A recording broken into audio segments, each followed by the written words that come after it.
Students, তোমরা যারা beginners তাদের জন্য ভিডিওটি অবশ্যই ভিডিওটি একটু মনোযোগ দিয়ে দেখতে হবে, তাহলে তোমরা শত শত বাংলা বাক্যকে ইংরেজিতে রূপ দিতে পারবে।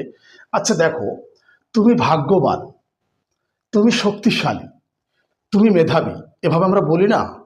দেখো, এই যে এই ধরনের খুব সহজ বাংলা বাক্য, এগুলোকে ইংরেজিতে রূপ দিতে হলে তোমাদেরকে এটা মনে রাখতে হবে যে সবসময় এগুলো হচ্ছে কি জানো, যে তুমি ভাগ্যবান, সিম্পল সেন্টেন্স, মানে সহজ বাক্য, সহজভাবেই তোমাদেরকে চিন্তা করতে হবে। সেটা কেমন? দেখো, প্রথম বাক্যটা দেখো, তুমি ভাগ্যবান, তুমি ভাগ্যবান, you are lucky, you are lucky, lucky মানে কি? ভাগ্যবান। আচ্ছা দেখো, তুমি ভাগ্যবান, আমরা কি বলছি? তুমি ভাগ্যবান, ইউ আর লাকি। তাহলে তুমি শক্তিশালী, কি হবে?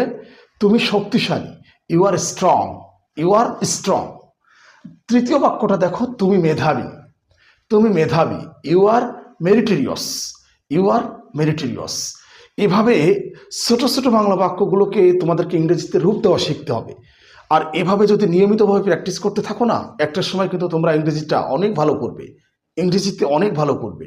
ইংরেজি শিখতে হলে তোমাদেরকে এভাবে স্ট্রাকচারগুলো বা এভাবে নিয়মিতভাবে প্র্যাকটিস করতে হবে। তোমরা জানো যে practice makes a man perfect, অর্থাৎ নিয়মিতভাবে তোমাদেরকে চর্চা করতে হবে। এখন দেখো, এই যে আমি তিনটা বাক্য বললাম, তুমি ভাগ্যবান, ইউ আর লাকি, দেখো ইউ আর লাকি, তার মানে তুমি ভাগ্যবান। তুমি শক্তিশালী, ইউ আর স্ট্রং।